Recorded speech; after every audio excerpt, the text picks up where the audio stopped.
When we first set a goal, so often the amount of effort and the focus that we have to input into the goal never seems to equate to the output experience that we want. In other words, for every unit of input of effort, we do not get a unit of output for results. That's Dan talking about the challenges we often face when setting and pursuing a new goal. In this episode, we break down the key to setting goals in a way that shifts your focus from the results to the process, and how to connect to your personal why to keep you motivated during that journey. As you listen, you'll learn the importance of being patient and consistent when the outcomes aren't happening as fast as you may want them to.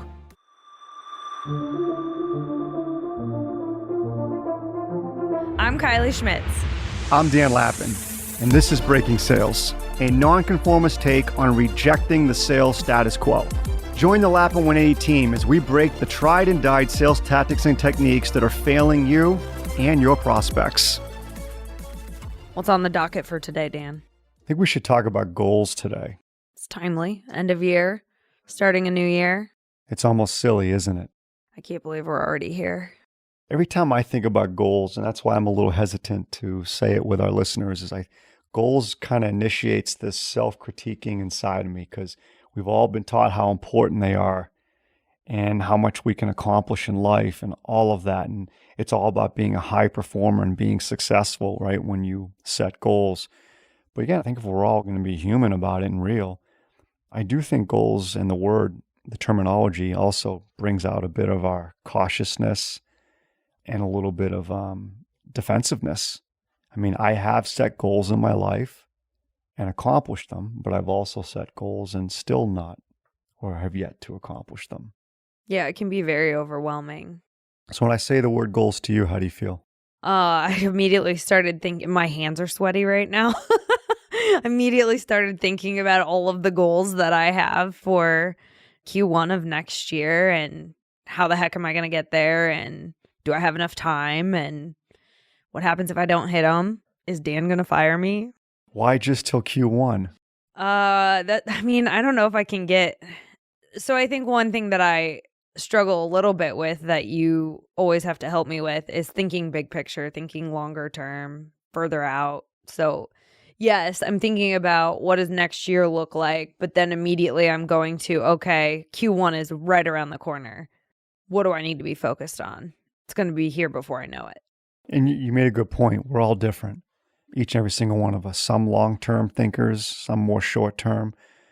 Some are better at process than others, etc. I think for me, I try not to think about them as goals anymore. I try to use different words like, what am I going to create? What do I want to achieve? And one of my favorite ones is, what do I want to experience? Because I think just over the years, the term goals just throws me off. My alternative word is intentions. Okay, and I've heard of the intentions word before.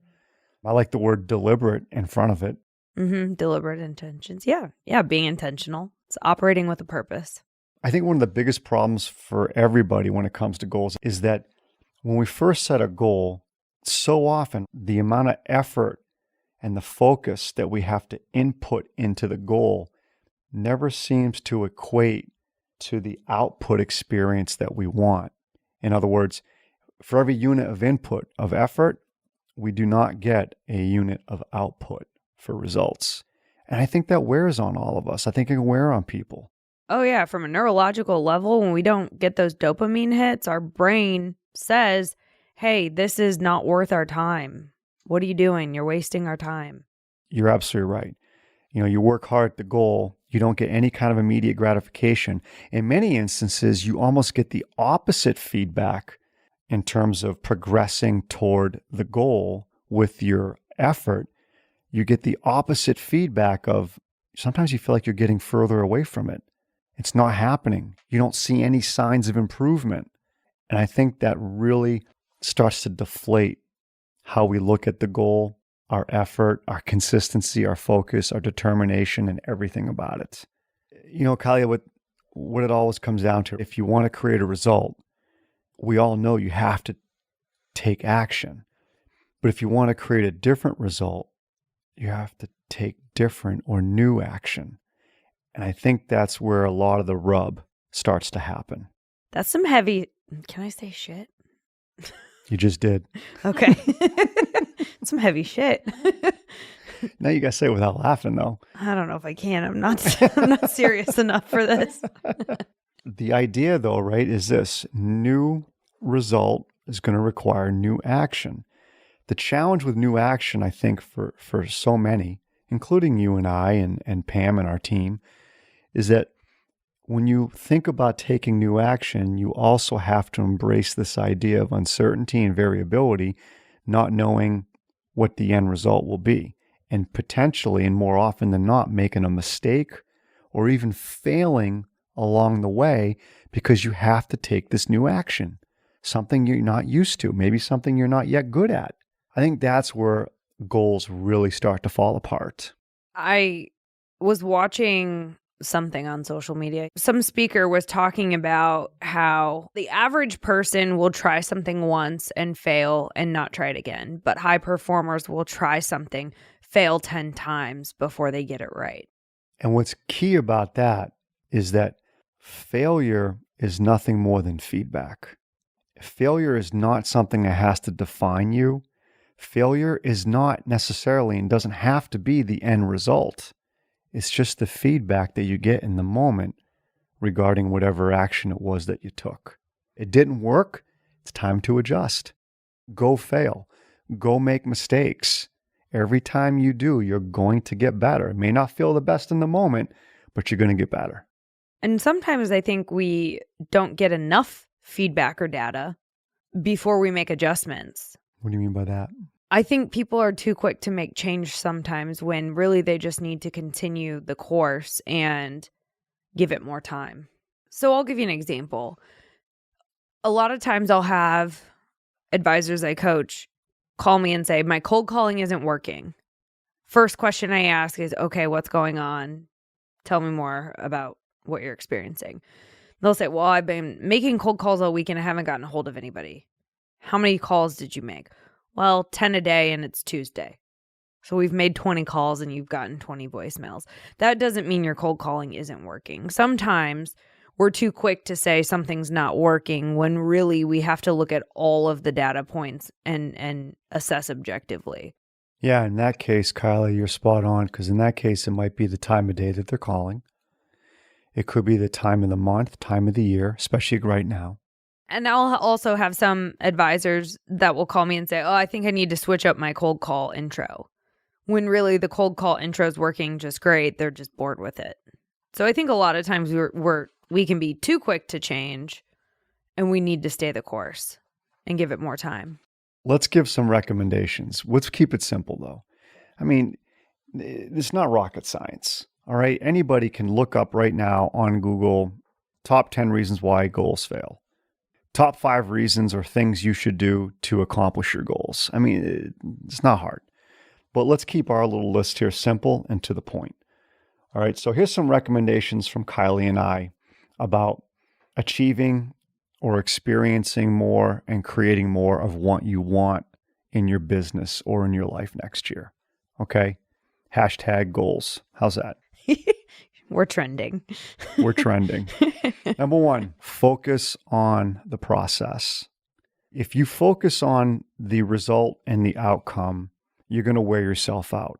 And then in those moments where you experience a mistake or a short-term failure, you're going to pull back from the process and from the journey of achieving the goal, because the failure is almost 180 degrees different than what you want as the outcome. And so then you get disgruntled, you get annoyed, disappointed, and frustrated, and you stop. And then you give yourself an excuse, you tell yourself a story, and the goal's over, and you move on to something else. So focus on the process. But here's the key here. And I've had to work at this. All right, listeners, not only do you have to focus on the process, you have to be patient and try to find a way to enjoy the process. When you read about high performers in any field, they learn to enjoy the actual process. And when they do, it no longer feels like a struggle and they achieve their results. The last thing I would suggest is the only time you want to reference the outcome or the result would be if you're feeling a lack of motivation and you're feeling dejected toward the actual goal. Remind yourself of the positive part of the outcome, and then make sure your why is connected to that outcome. Remind yourself why that outcome is so important to you. That is the only time I would ever reference an outcome when it comes to goal setting. What you do is you take each quarter and you put milestones at the end of every quarter. And those milestones represent key processes that they know they need to take action on in order to hit the ultimate goal or what they want to achieve at the end of the year. So Dan, how does this milestone process work? Well, let's take a look at a quick example of, we'll say, losing weight, getting in shape at the beginning of the year. Telling yourself that you want to lose, say, 30 pounds. All right, that could be overwhelming. And then it could be very disappointing when you don't feel like you're tracking toward it. And so what do most people do when they don't feel like they're tracking toward it? Give up or quit. They give up, they quit, right? Come up with an excuse, a reason why. Here's how the milestone would work. You would say to yourself, okay, I want to lose 30 pounds by, end of second quarter. All right, we'll say, June. First quarter, put your milestones in there. One milestone might be join a gym. Another milestone might be out of the 90 days in the first quarter you can go to the gym, you decide you're going to go 60 of them. You're not going to worry about results, but you want to make sure that you walk into that gym with your gym clothes on 60 times. Another milestone might be that you decide that you're going to stop drinking for 30 days.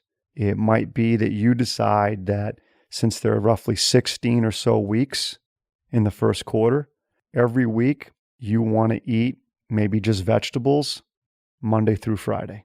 But Saturday and Sunday, you allow yourself a little splurge. You don't worry, though, about the scale and getting on the scale. You just commit to some of these things that we're talking about, and you focus on those as your process. It's not about getting on the scale and determining in 3 weeks how close are you now to losing the 30 pounds. You just stick to the process and you do everything you can to try to hit the milestones that you put in place. And that's just a small example. I think it's worth mentioning, no one can predict how long it takes for you to lose the 10 or 20 pounds that you want to lose. You have to stick to the process until you hit the goal. So how does this relate to sales, Dan? Well, let's take an easy one. Someone wants to exceed plan by 25%. Build your process based on what you know you have to do as a sales professional to get the appointments, and build your process based on your conversations. First thing you might say is, well, I need to set 10 new appointments with 10 new prospects in the first quarter. Every week, I need to spend 1 hour every day sending out 5 emails, 5 LinkedIn, and 3 phone calls. And you stick to that process. At the end of the first week, don't worry about responses and how many did you get. Same with the second week and the third week. Just stick to your process. Another milestone might be you're in the meeting and you know you want to emphasize better learning. So maybe you tell yourself if you're going to have 10 brand new meetings, all 10 of those meetings, you're going to emphasize learning the first 15 minutes. And you're going to emphasize asking 3 to 5 business questions before you get into your demo, before you get into your expertise. But you're doing things that drive the types of conversations that you want to have. Which ultimately lead to the outcomes that you want to see. Which will ultimately lead to the outcomes that you want to receive and generate. Yeah. And again, going back to the weight loss example, there's no guarantee on when it's going to happen, right? But you know you need to stick to the process to get those results. Exactly.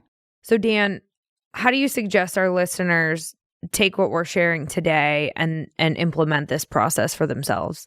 It's a good question. I think if our listeners do this process, no pun intended, is going to actually excite them and get them motivated. Take a look at what you want to achieve or create or experience more 12 months from now. Think of it this way. If you don't achieve this or you don't create this or experience this, you're going to be disappointed in yourself. That's a great way to look at what do you really want to accomplish over the next 12 months. Make a list of 4 or 5 things and then work your way back. Go to the first quarter and think about all the things that have to happen in the first quarter that lead to all the things that you need to happen in the second quarter, into the third quarter, into that fourth quarter. That's process. It's not about counting pipeline necessarily. It's not about counting wins and counting losses. It's more about what are you doing each and every day, week, month, and quarter that lends itself to you being on track toward what the ultimate achievement is. So you might say, well, I need to do 40 new appointments this coming year. Well, in this case, you might say first quarter, you want to do 15 because your sales cycle might be 6 months. It might be 9 months. So you want to maximize that time in the first quarter by achieving a higher degree of prospect appointments and conversations, but then build from there. What kind of questions, prioritizing listening, prioritizing your mindset, and make that your process throughout the year. Dan, what do you want our listeners to walk away from this episode knowing? I guess number one would be that the outcome is truly out of your control, but 100% of the process is in your control. And that's why we're trying to encourage you really focus on the process each and every quarter that will lend itself and lead to what you're ultimately trying to achieve. Thanks for listening to Breaking Sales. If you want to get engaged with us outside of this podcast, be sure to go to our website, lappin180.com. That's LAPPIN180.com. And there you'll find information on upcoming workshops, different events we're doing throughout the United States, ways to engage with us on social media, as well as a form where you can suggest topics or guests for the podcast. We want to hear from you, so don't be shy. Kiley out. All right. Do we have another episode?